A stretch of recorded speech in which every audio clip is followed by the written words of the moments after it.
नमस्ते बच्चों। आज हम देखने जा रहे हैं हिंदी लोक भारती 10वीं कक्षा की 6वीं कविता गिरिधर नागर। इस कविता की रचयिता है संत मीराबाई। विद्यार्थियों, इस कविता का हम दूसरा भाग आज देखेंगे।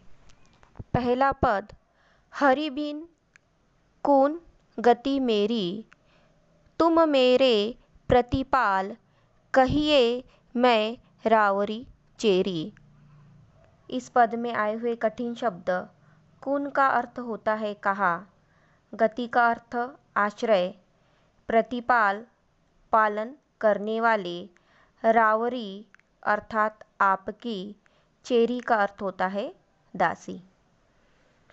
इस पद में मीराबाई कहती है, हरि बिन कौन गति मेरी, तुम मेरे प्रतिपाल, कहिए मैं रावरी चेरी।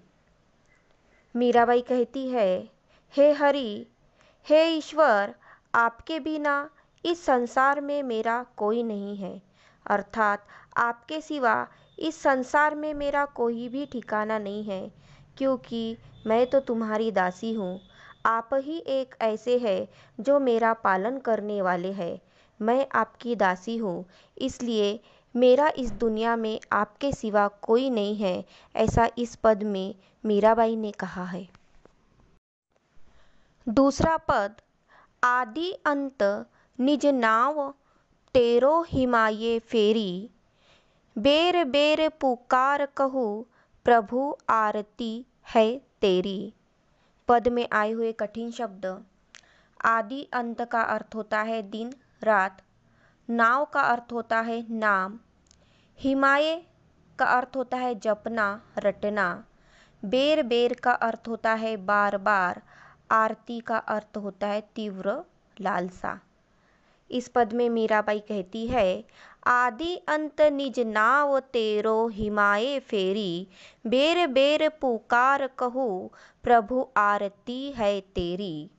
मीराबाई कहती है कि हे प्रभु, हे ईश्वर, मेरा तो इस दुनिया में कहीं कोई ठिकाना तो है ही नहीं, और मैं रात दिन हर समय आपका ही नाम जपती रहती हूँ। मैं बार बार आपकी आरती करती हूँ, बार बार आपको पुकारती हूँ, क्योंकि इस दुनिया में मेरा कोई और न रहने के कारण मुझे आपके दर्शनों की तीव्र लालसा है, मुझे आपके दर्शनों की बहुत अभिलाषा है। इसलिए हे प्रभु, मुझे जल्द से जल्द दर्शन दो, ऐसा इस पद में मीराबाई ने कहा है। तीसरा पद, यौ संसार विकार सागर बीच में घेरी, नाव फाटी प्रभुपाल, बांधो बुड़त है बेरी। पद में आए कठिन शब्द। विकार दुख, घेरी घिर जाना, बेरी नाव। प्रस्तुत पद में मीराबाई कहती है, यौ संसार विकार सागर बीच में घेरी, नाव फाटी प्रभुपाल, बांधो बुड़त है बेरी। इस पद में मीराबाई कहती है कि यह संसार दुखों का सागर है। वह दिन रात हर समय प्रभु का नाम जपती रहती है, और इस संसार के लोग उसे कृष्ण भक्ति का त्याग करने के लिए कहते हैं। संसार के लोगों को देखकर वह बहुत परेशान है। प्रभु की भक्ति करने वाले लोगों को मीराबाई देखती है तो वह बहुत प्रसन्न हो जाती है। दूसरी ओर प्रभु की भक्ति करने से रोकने वाले लोगों को देखती है तो वो दुखी हो जाती है। मीराबाई का कहना है कि इस दुखी संसार में उसे अब और नहीं रहना, इसलिए वह अपने प्रभु से कहती है कि हे प्रभु, मुझे अपनी शरण में ले लो। मीराबाई का कहना है कि यह संसार विभिन्न प्रकार के दोषों और विकारों से भरा हुआ सागर है, जिसके बीच वह घिर गई है। इस संसार रूपी सागर में मीराबाई कहती है कि उसकी नैया टूट गई है, अब उसे और दुख सहा नहीं जाता। कृष्ण भक्ति में वह इतनी लीन रहती है कि लोगों को उसकी कृष्ण भक्ति पसंद नहीं आती। लोग उसे कृष्ण भक्ति का त्याग करने के लिए कहते हैं। इसीलिए मीराबाई कहती है कि संसार रूपी सागर में अब उसका भक्ति का बांध टूट गया है, भक्ति की नाव टूट गई है। इसीलिए वह अपने प्रभु, अपने श्री कृष्ण से कहती है कि आप शीघ्र ही इस नाव का पाल बांधिए, अन्यथा यह जीवन नौका इस सागर संसार में डूब जाएंगी। इसीलिए वह अपनी इस डूबती नैया से को पार लगाने की विनंती अपने प्रभु से करती है।